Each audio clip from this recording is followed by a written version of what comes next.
जी, तो तमाम देखने वालों और सुनने वालों को लाहौर पाकिस्तान और मॉडल टाउन के इस खूबसूरत पार्क से एक दफ़ा से फिर खुशामदीद।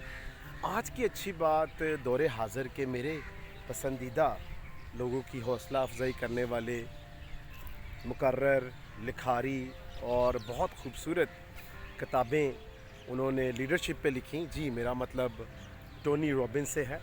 उन्होंने बड़ी खूबसूरती से कहा कि हमारे हालात नहीं बल्कि हमारे फ़ैसले हमारा मुकद्दर बनाते हैं।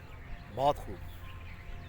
हम सब जानते हैं कि बहुत सारे लोग, शायद हम उन लोगों में शामिल हैं, जो कि हालात की वजह से थम जाते हैं, रुक जाते हैं, ज़हनी तौर पर मफलूज हो जाते हैं और हम कोई फ़ैसला लेने के काबिल नहीं होते और लेते भी नहीं हैं।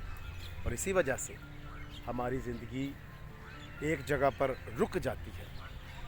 परेशानियाँ और खौफ हमारी ज़िंदगियों में आ जाते हैं। लेकिन याद रखें, अगर हम फ़ैसले नहीं करेंगे, ख़ास तौर पर ऐसे हालात में जो कि हमें परेशान करते हैं, खौफज़दा करते हैं, तो कभी भी हम बेहतर नहीं होंगे।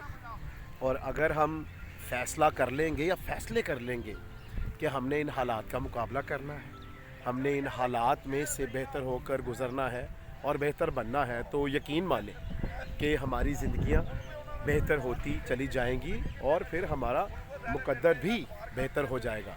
तो फिर आए, एंथनी रॉबिन का ये अच्छा कॉल मत भूलें कि हमारे हालात नहीं बल्कि हमारे फ़ैसले हमारा मुकद्दर बनाते हैं। तो आए अच्छे फ़ैसले करें, बेहतरी के फ़ैसले करें जो कि आपका अच्छा मुकद्दर बनाए। तो जब भी ये मेरा चैनल देखें, इसको पसंद भी करें, सब्सक्राइब भी करें। खुश रहें, शाद रहें, आबाद रहें। अपना और अपने इर्द गिर्द लोगों का बहुत ख्याल रखें।